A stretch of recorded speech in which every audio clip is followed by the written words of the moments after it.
Hello guys, welcome to our YouTube channel function. ठीक है।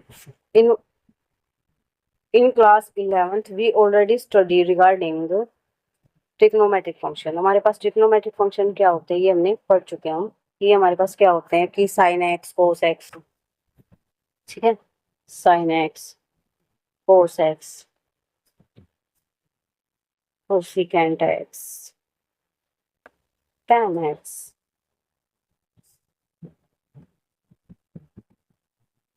Secant x और cot x. ठीक है। इनके बारे में हम पढ़ चुके हैं। इनकी डोमेन रेंज के बारे में भी हमने डिस्कस किया है।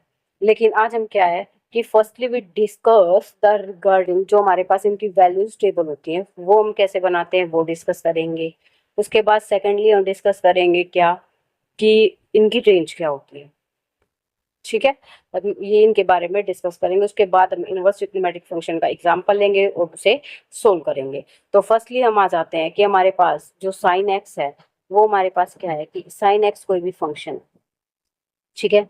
साइन एक्स की वैल्यू हम कैसे डिफाइन करते हैं। तो हमारे पास क्या होता है कि 0 डिग्री पे एंगल निकालना होता है, 30 डिग्री पे एंगल निकालना होता है, 45 डिग्री पे एंगल निकालना होता है, 60 डिग्री और 90 डिग्री।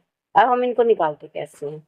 √0/4, √1/4 first value, √2/4, √3/4, √4/4। इसके लिए हम इसकी वैल्यू निकालें। 0/4 कितना हो गया, 0 वैल्यू देगा।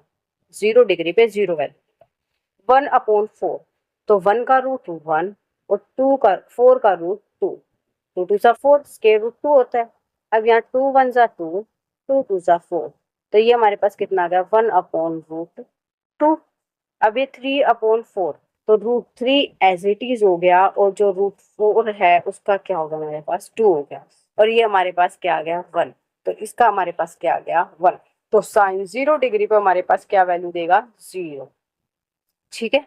उसके बाद 30 डिग्री पे देगा 1/2, 45 पे देगा 1/√2, 60 पे देगा √3/2 और 90 डिग्री पे देगा हमारे पास 1।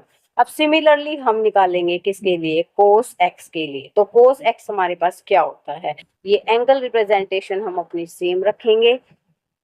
कोस हो, साइन हो, टेन हो, कोसिकेंट हो, सीकेंट हो, वटएवर कुछ भी हो। अब इसमें हमारे पास होता है कोस एक्स में जो हमारे पास 90 डिग्री पे वैल्यू देता है साइन एक्स, वो हमारे पास यहाँ 1 पे देगा। ठीक है, मतलब 0 डिग्री पे देता है।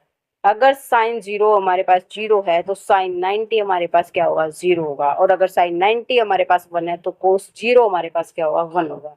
और साइन 45 पे ये हमारे पास हमेशा सेम वैल्यू देता है, और जो कोस 60 है वो हमारे पास क्या हो जाएगा 1/√2। तो ये हमने क्या कर लिया कि कोस एक्स की वैल्यू निकाल ली। निकालने के लिए हमें ये कॉन्सेप्ट यूज करना है और हमें 5 वैल्यूज की निकालनी होती है। 0 डिग्री पे, 30 डिग्री पे, 45 डिग्री पे, 60 पे और 90 डिग्री पे हमें इसकी वैल्यू फाइंड आउट करनी पड़ती है। अब हमारे पास बात आती है किसकी, टेंजेंट की, कि हम टेंजेंट कैसे निकालते हैं। तो हम टेंजेंट कैसे निकालते हैं, टेंजेंट हमारे पास होता है साइन एक्स अपॉन में कोस एक्स इक्वल टू क्या बनता है हमारे पास tan x। ठीक है।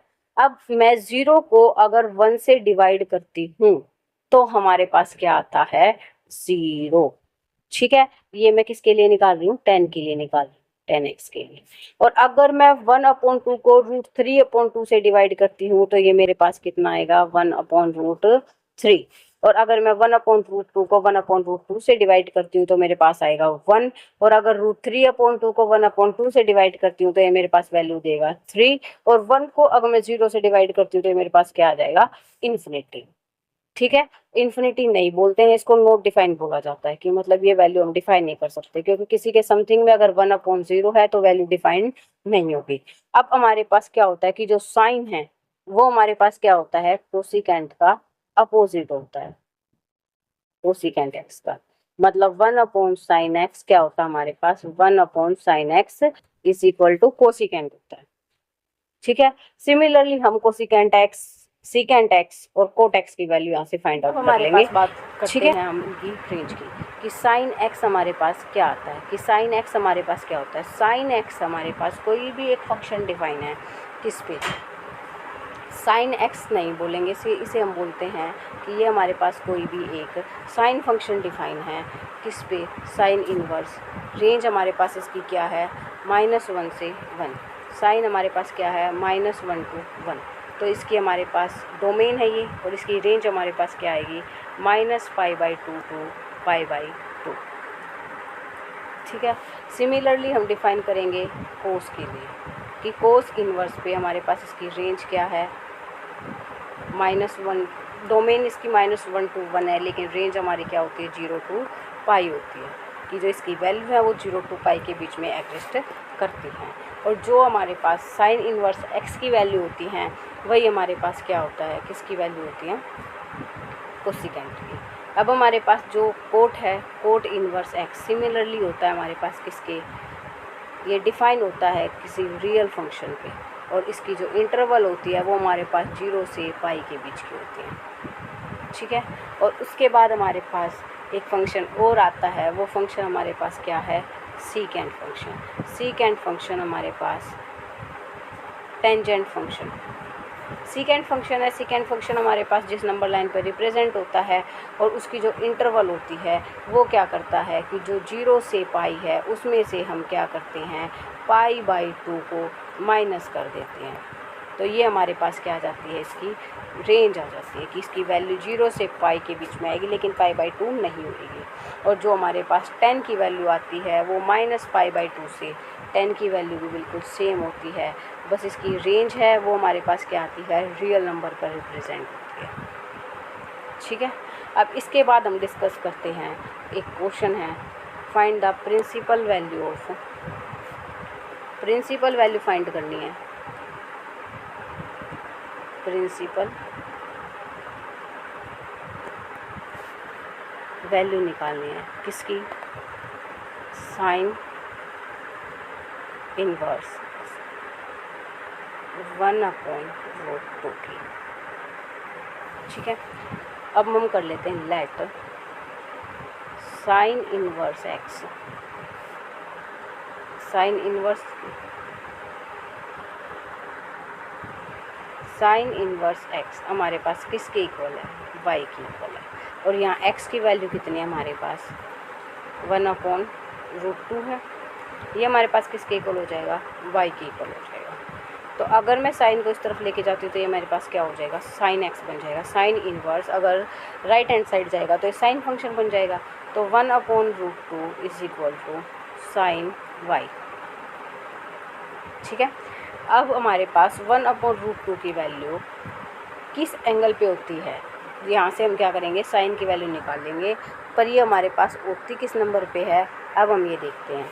तो हमने ये डिस्कस किया था कि 1/√2 हमारे पास 45 डिग्री पे होती है। कितने पे होती है? 45 डिग्री पे होती है। तो हमारे पास क्या हो गया? 45 डिग्री आई है किसकी वैल्यू? साइन y की। ठीक है। अब साइन को मैं इस तरफ लेके जाती हूँ तो साइन इनवर्स कितना है? 45 डिग्री इक्वल टू y। तो 45 डिग्री को अगर मैं कन्वर्ट करूँगी पाई सिस्टम में तो π/180 करते हैं मल्टीप्लाई। अगर डिग्री को पाई में कन्वर्ट करेंगे तो इसकी मल्टीप्लाई करेंगे, और ये हमारे पास क्या होता है? 45 4 जा 5 का 20, 0 2 4 6 16 2 18। तो इसकी वैल्यू कितनी आ गई? π/4। ये वैल्यू हमारे पास किसकी आ गई? y की वैल्यू आ गई। ठीक है। अब हम एक नेक्स्ट एग्जांपल और ले लेते हैं कि हमें कोई प्रिंसिपल वैल्यू निकालनी है। हमारे पास सेकंड एग्जांपल है कि हमें गिवन क्या है? Find the principal value of cot inverse 1/√-3। ठीक है। तो मैं इसको क्या मान लेती हूँ? y लेट कर लेती हूँ। तो -1/√3 मेरे पास किसके इक्वल आ गया? y के इक्वल आ गया। ठीक है। और हमें पता है कि कोट हमारे पास क्या होता है? टेंजेंट का रिवर्स। ठीक है। टेंजेंट का रिवर्स क्या होता है? हमारे पास कोट होता है। तो 1 ये हमारे पास क्या आ गया? यहाँ कोस y आ गया। अब हमें 1/√3 की वैल्यू फाइंड आउट करनी है। तो 1/√3 की हमारे पास आए यहाँ किसमें? टेंजेंट में। टेंजेंट में अगर ये हमारे पास 30 डिग्री पे है तो इसका रिवर्स करते हैं तो ये 60 डिग्री पे आएगा। किस पे आएगा? 60 डिग्री पे 1/√3 आएगा। कहाँ? कोट में।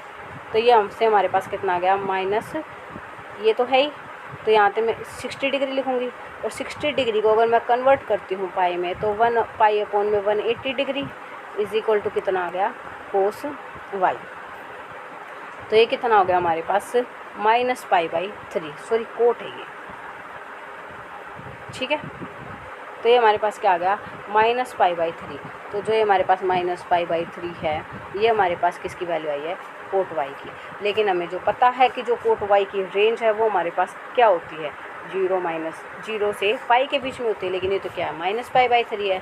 तो अब हम क्या करेंगे, पाई माइनस π/3 इक्वल टू क्या आ जाएगा हमारे पास, कोट वाई। और कोट को मैं इस तरफ ले जाती हूँ, तो कोट इनवर्स हमारे पास क्या आ जाएगा, 2π/3 इज इक्वल टू कितना हो गया, वाई के इक्वल आ गया। तो 2π/3 किसकी वैल्यू आ गई हमारे पास, वाई की वैल्यू आ गई।